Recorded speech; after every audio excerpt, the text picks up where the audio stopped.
O CREA Debate Entrevista, hoje, recebe a presença ilustre da vereadora Tainá de Paula, com o desafio de estar à frente da Secretaria Municipal de Meio Ambiente do município do Rio de Janeiro.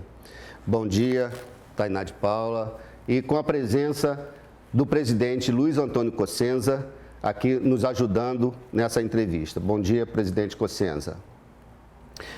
Vereadora e secretária municipal de Meio Ambiente, Tainá de Paula. Nós temos um grande desafio, que são os desafios dos Objetivos do Desenvolvimento Sustentável de 2030.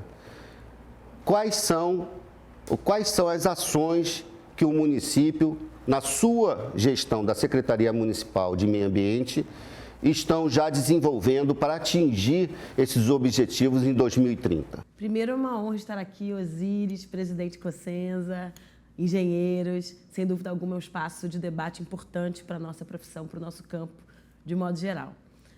Nós estamos recentemente à frente da Secretaria de Meio Ambiente e Clima e nós estamos, na verdade, correndo contra o tempo em relação a 2030, que é o ano oficial que a ONU estabeleceu, assim como a grande conferência de debate climático, a COP, numa perspectiva de construir uma meta concreta de diminuição dos impactos ambientais e climáticos ao longo dos anos para todas as cidades do mundo que participam desse grande acordo, que é o Acordo de Paris. A cidade do Rio de Janeiro assumiu esse compromisso. Nós temos até 2030 para diminuir em 20% a nossa emissão de gases de efeito estufa. Vou falar um pouquinho sobre isso mais à frente. Nós temos o desafio de diminuir a nossa produção de resíduo sólido em todos os setores, setor da indústria, setor da construção civil, que é um setor caro para todos nós, e, claro, o setor do descarte, de modo geral, doméstico. Nós estamos consumindo mais plásticos de uso único, embalagens de uso único, e é fundamental a gente entender que nós temos impactos gerados no meio ambiente do ponto de vista individual e do ponto de vista coletivo. A cidade do Rio de Janeiro hoje, ela gasta por ano 12 bilhões de reais só em governança, gestão e logística de resíduos sólidos, e esse é uma discussão que toca no bolso, né? Versa sobre o nosso desinvestimento em outras coisas. A gente podia estar usando literalmente esses bilhões em saúde, educação, lazer, e a gente está usando para tirar o lixo das nossas casas e enterrar literalmente em outro município. Acho que é um desafio grande que a gente tem pela frente no aumento da nossa qualidade de vida e no aumento de recurso para investimento no desenvolvimento da cidade de modo geral. A senhora recebeu esse desafio recentemente, acabou de afirmar isso.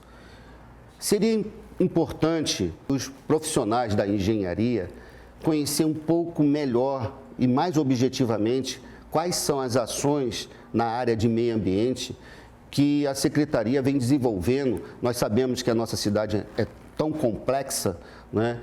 E aí talvez a senhora pudesse, em poucos minutos, colocar de forma clara, objetiva, aonde essas ações estão ocorrendo na nossa cidade, até mesmo para que nós pudéssemos, né, avaliar o que está sendo feito. Bem, tenho a honra de estar numa cidade que é tambor de ressonância na pauta ambiental para o mundo, né? Nós fomos sede da Eco 92, sediamos a Rio+10, estamos construindo uma discussão sobre a retomada da pauta ambiental, principalmente no nosso quinhão, que é o bioma de Mata Atlântica. O Rio de Janeiro é a cidade com maior metragem quadrada de floresta urbana de bioma de Mata Atlântica do mundo. Nós temos as duas maiores florestas do mundo, o Parque Estadual da Pedra Branca e a Floresta da Tijuca, e sem dúvida alguma a gente tem muita responsabilidade sobre isso.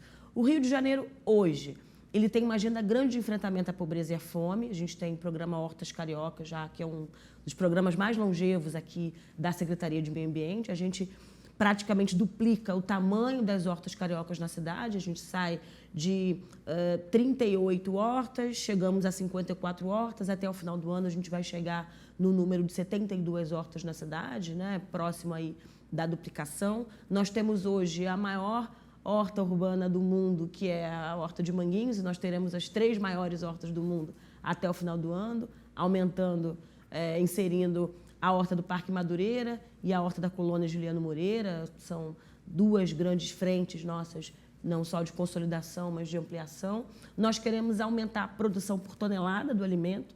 Nós temos aqui uma situação dramática de aumento da fome, de aumento da população em situação de rua. O desemprego do Rio puxou, ano passado, o desemprego nacional. Os dados do CAGED são muito taxativos em relação à precariedade e vulnerabilidade social do Rio de Janeiro. E a gente tem esse programa, que é o Alimenta Rio, que distribui alimento diretamente nas unidades de saúde, de educação e nos territórios das cidades. Tem aí um compromisso de combate à fome muito grande, alinhadas, inclusive, com o governo federal, com o presidente Lula.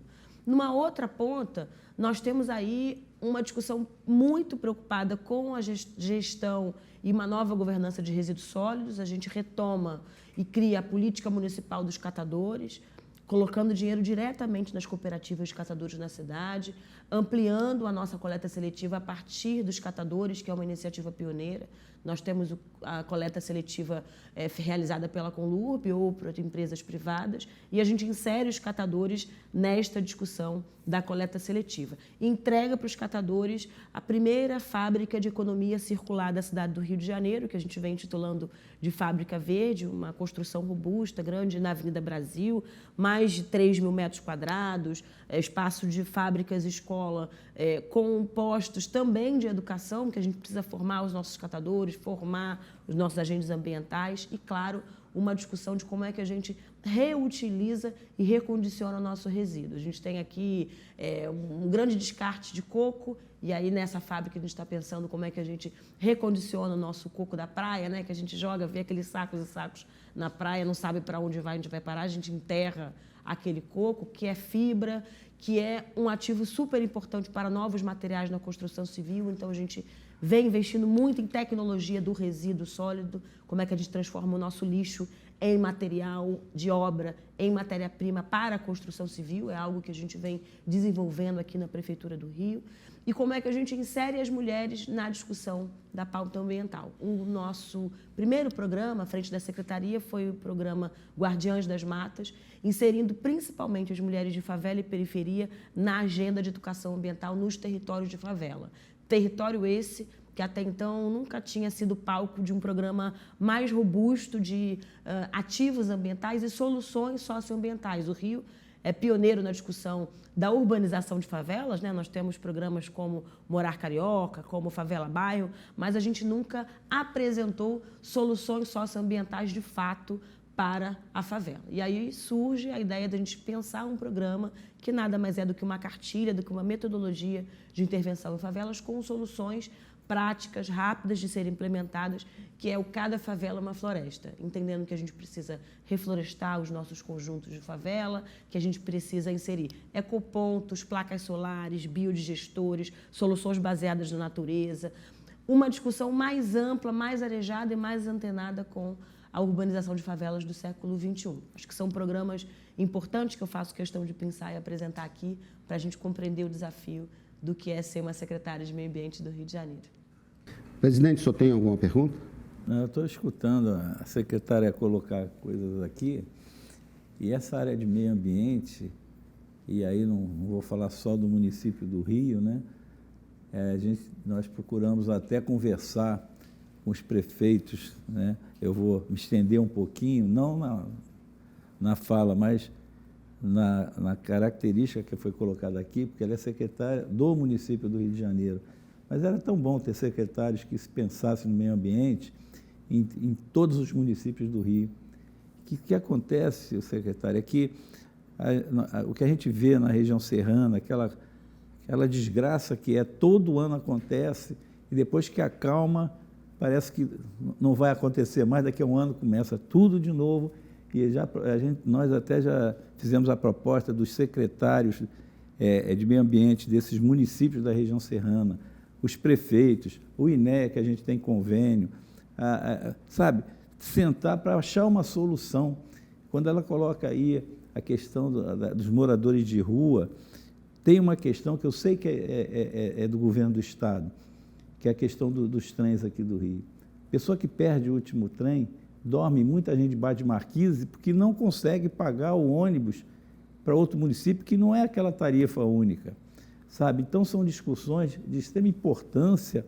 Era tão bom ter outras Tainás aí pelos municípios para a gente discutir mais profundamente entre os secretários o que pode ser feito, que é uma área de extrema importância. Nós tivemos aqui uma discussão outro dia, secretária, sobre uma audiência pública sobre o Porto de Jaconé, que ao mesmo tempo que os ambientalistas são contra, a Prefeitura de Maricá, ela defende porque gera emprego, trabalho, como conciliar, né? E a engenharia tem que ter solução para isso. Como fazer o porto sem afetar o meio ambiente. É essa a discussão. Então, seria muito importante ter outras Tainás aí para outros municípios, sabe? E é bom te escutar aqui. Eu queria, então, complementar, Tainá, se me permite, esse questionamento do presidente, porque a senhora já veio de outra vez aqui, como vereadora, discutir o Fundo Soberano. Exatamente. Então, o que o presidente coloca é que esse Fundo Soberano é para o Estado, não propriamente para o município. E a senhora estava responsável como, né, parlamentar, que é ainda, né, sendo licenciada para estar nesse desafio da Secretaria Municipal de Meio Ambiente. O que a senhora pode nos responder sobre a utilização do Fundo Soberano aqui no estado do Rio de Janeiro e propriamente aqui no município do Rio de Janeiro? Bem, Fundo Soberano é um desafio, né? Eu queria muito ser governadora desse momento para pensar e refletir de forma mais ampla os desafios de um recurso que vem de uma receita primária nossa, que são os royalties de petróleo, e que, na verdade, na minha opinião, vão pautar a transição ecológica e a transição energética que a gente vai ter. Seja via Petrobras, que é a nossa grande empresa reguladora da discussão da matriz energética e dos rumos da energia no Brasil e organiza, em certa medida, a industrialização, os rumos das outras empresas. A Petrobras dá a toada do modelo de desenvolvimento que o país precisa ter. Quando a gente pega o fundo, é fundamental a gente pensar um novo movimento para o desenvolvimento sustentável, como é que a gente prepara o Rio de Janeiro, como é que a gente estabelece que não só o Estado, mas que os municípios, principalmente da região metropolitana, né, que insere o maior déficit de desigualdade, alta concentração de renda versus o maior índice de miséria, como é que a gente enfrenta os gargalos desse desenvolvimento com uma nova industrialização. O novo PAC falou nesse termo, né? Achei muito acertado o termo neoindustrialização, que é isso que a gente precisa ter. E o Fundo Soberano, na minha opinião, deveria se destacar, se aprofundar nisso. Como é que as novas formas de pensar em infraestrutura verde conseguem se estabelecer nas cidades? Como é que os projetos de adaptação... O presidente Cossenza pontuou bem a realidade dos municípios serranos. Os municípios da Serra não têm receita para investir nos seus projetos de adaptação e nos seus recursos de infraestrutura. Poderiam ser recursos vindos do Fundo Soberano. E essas soluções, muitas vezes, não se encerram no próprio município. A pensar, por exemplo, sobre a bacia hidrográfica da Baixada como um todo. Uma solução pontual em Nova Iguaçu não é o suficiente. É preciso pensar os rios sendo construídos lá na Serra de Madureira, né, só nascente na Serra de Madureira, mas que desembocam na Bahia, não só numa perspectiva desse trajeto, mas como é que a gente pensa um ecossistema dos nossos recursos hídricos se conectando num novo modelo de desenvolvimento, que não seja pautado na pobreza, que não seja pautado na fome, que não seja pautado na precariedade da nossa industrialização lá. O que eu acho que deveria acontecer? O investimento na Câmara da região metropolitana, na minha opinião, é algo inegociável para o próximo governador, entendendo que esse não está muito animado em pensar uma governança metropolitana. É preciso pensar o Fundo Soberano repassando recursos para o Fundo Metrópole, como a Fundação Rio Metrópole se articula melhor com os municípios e com a própria capital do Rio de Janeiro, que tem uma capacidade de sustentar os seus próprios projetos. A gente tem feito, por exemplo, estamos dedicados ao projeto da recuperação dos recursos hídricos ali das lagoas da Barra e de Jacarepaguá. Como é que o complexo lagunar lá da Barra e de Jacarepaguá se articula com os outros complexos lagunares das outras regiões? Como é que, por exemplo, a gente resolve o Rio Pavuna, entendendo que o Rio Pavuna atravessa 3 municípios e desemboca na Baía de Guanabara. Como a Baía de Guanabara, que tem 15 contribuições de 15 municípios distintos, acessa recursos do Fundo Soberano, principalmente no que se refere a saneamento. Nós realizamos, por exemplo, a outorga da SEDAI, nós fizemos um plano de resultados e um plano de desenvolvimento no saneamento, na área de saneamento, muito aquém dos desafios que a gente tem. Nós temos, por exemplo, São Gonçalo, que está basicamente asfaltada, sem realizar a sua drenagem, sem realizar as suas obras de macrodrenagem e de macrosaneamento. Existe falta de planejamento, tanto nos recursos que a gente tem, nós alcançamos recentemente 26 bilhões da SEDAI, Fundo Soberano com uma taxa e uma previsão de nós alcançarmos 6 bilhões no máximo em 4 anos. Então, não necessariamente a gente admitiu que o Rio de Janeiro é um estado fracassado, ou que está à beira da falência, ou que faliu. Isso não é bem verdade. Os recursos foram produzidos, existem fundos que podem ser conversados, dialogados e utilizados de forma relacionada, mas o que falta mesmo é planejamento e força de vontade. E uma última pergunta, secretária. Nós aqui no Sistema Confea-CREA temos um programa chamado Programa Mulher, que é um programa que tem por objetivo inserir um protagonismo na atuação da mulher e um recorte, né, de raça também, que a mulher é a engenheira negra. A senhora tem todos esses adjetivos, né? A senhora é uma mulher e é uma mulher negra, com protagonismo, né, no município do Rio, né, à frente de uma secretaria com enormes desafios, inclusive desafios mundiais, né? Todos os olhos hoje estão pautados e voltados para o meio ambiente, por conta até dos impactos que nós estamos vendo a nível mundial. E, por outro lado, nós também temos o desafio do racismo, que é um desafio também mundial, né? Quais são os seus desafios com relação a este tema do racismo e da questão de gênero, a senhora sendo uma mulher negra, né, e tendo que lidar com o racismo estrutural na nossa sociedade nos dias de hoje, certamente liderando vários homens, né, e acredito eu que homens brancos, né, e tendo que, né, eu me lembro aqui, acabo de me recordar, que a Enedina, né, que foi a primeira engenheira negra, ela tinha que andar armada para fazer valer a sua autoridade, né, quando ela estava no campo de batalha, né, que era o seu trabalho. A senhora anda armada? Não precisa, né? Não anda armada, mas eu ando de carro blindado. Brincadeiras à parte, esse é um problema central no Brasil hoje, né? Como, apesar dos avanços das cotas sociais e raciais, eu acho que os governos de Lula e do presidente Lula e da presidenta Dilma avançaram muito na discussão de se equilibrar melhor as desigualdades sociais, nós ainda precisamos avançar muito. A gente tem um gap enorme entre a universidade, o chão da universidade e o espaço de trabalho. É claro que nós vivemos uma grande crise econômica, o golpe foi imperativo para que a gente retrocedesse, na minha opinião, muito, principalmente no setor da construção civil.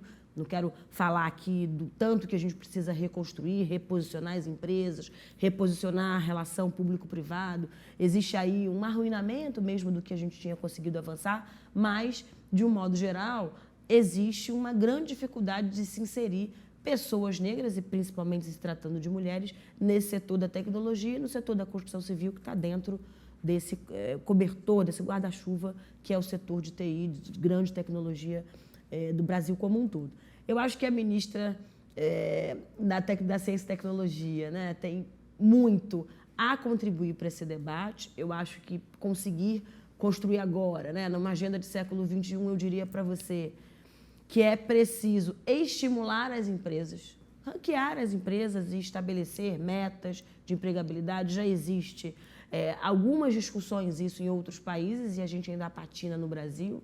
como é que a gente desonera a empresa, a indústria que contrata mais mulheres, que contrata mais pessoas negras, inserindo a responsabilidade social para além das regras individuais das empresas de compliance, como é que a gente estabelece metas do ponto de vista fiscal, do ponto de vista tributário, de desoneração mesmo, acho que a gente está no momento de reforma tributária. Eu, se fosse ministra Haddad, desoneraria as empresas que têm responsabilidade social e que contrata pessoas negras e mulheres principalmente. No outro lado, eu acho que sensibilizar donos de empresa, conselhos e autarquias é sempre fundamental, muito estratégico. O CREA é pioneiro na discussão da formação das mulheres.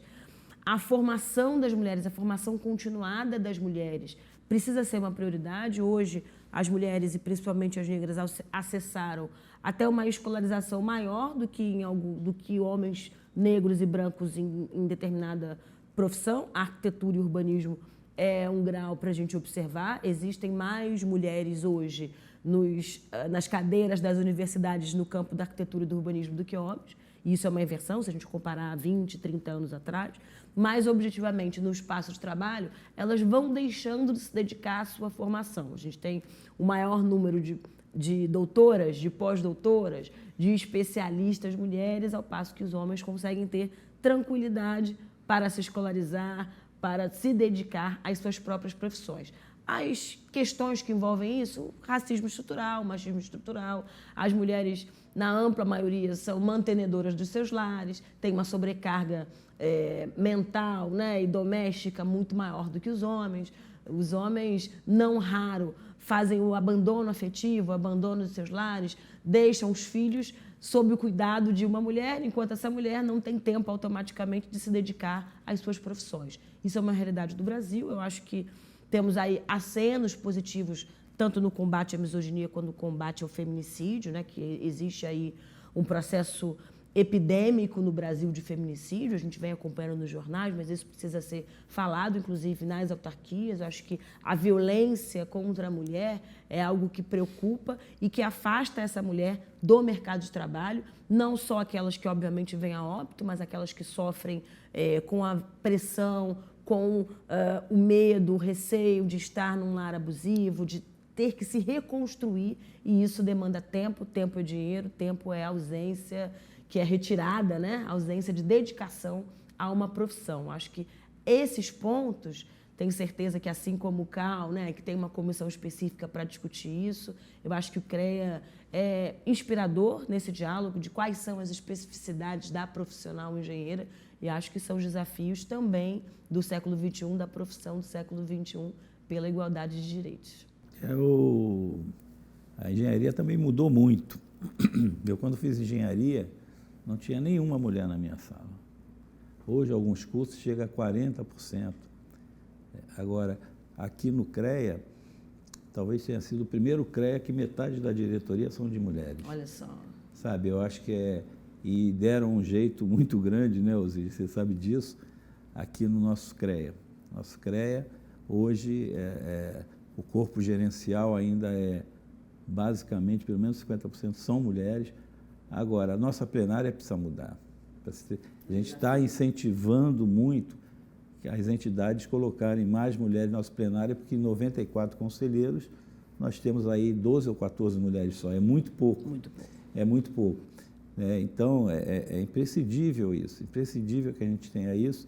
E, por incrível que pareça, quando você chegou aqui, eu lhe dei esse PIN do Programa Mulher, lá teve o maior evento da engenharia, ocorreu agora lá em Gramado, mais de 5.000 profissionais.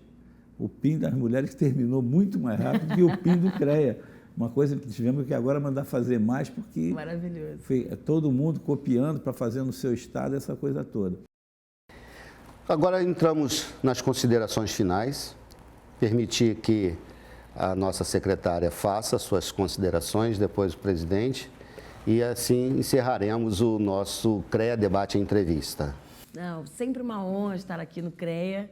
Obrigada demais pelo convite e pelo espaço. A Secretaria de Meio Ambiente e Clima fica à disposição. Os desafios são enormes nesse contexto, né? Temos aí a COP Dubai chegando, temos a Climate Week, a grande semana do clima chegando. O Rio de Janeiro tem muito a contribuir. Eu acho que reflorestamento, nova governança de resíduos sólidos, a política dos catadores, como é que a gente insere mulheres na discussão ambiental. Sem dúvida alguma, o Rio de Janeiro vai protagonizar aí no próximo período a discussão ambiental do mundo e do Brasil. Obrigada. Presidente. Agradecer mais uma vez a presença da nossa secretária, vereadora, agora secretária, né? E volto a falar, Tainá, a gente devia ter todos os municípios uma Tainá, para a gente poder discutir, que é um momento único. Nós temos hoje um governo federal, que é que tem mais recursos, a gente sabe disso, que possa ajudar, e um governo mais aberto hoje, que a gente possa conversar, coisa que alguns meses atrás, né, a gente não conseguia conversar com o governo federal, que é fundamental nessa discussão. E eu espero que nosso presidente possa ajudar nessa questão ambiental e ter uma secretária como a Tainá. É um prazer muito grande receber vocês aqui novamente, sua equipe toda que está aqui. Tainá, muito obrigado pela sua presença. Prazer é meu. Encerramos assim, então, mais um CREA Debate Entrevista com a secretária de Meio Ambiente, Tainá de Paula. Esperamos vocês para o próximo CREA Debate Entrevista.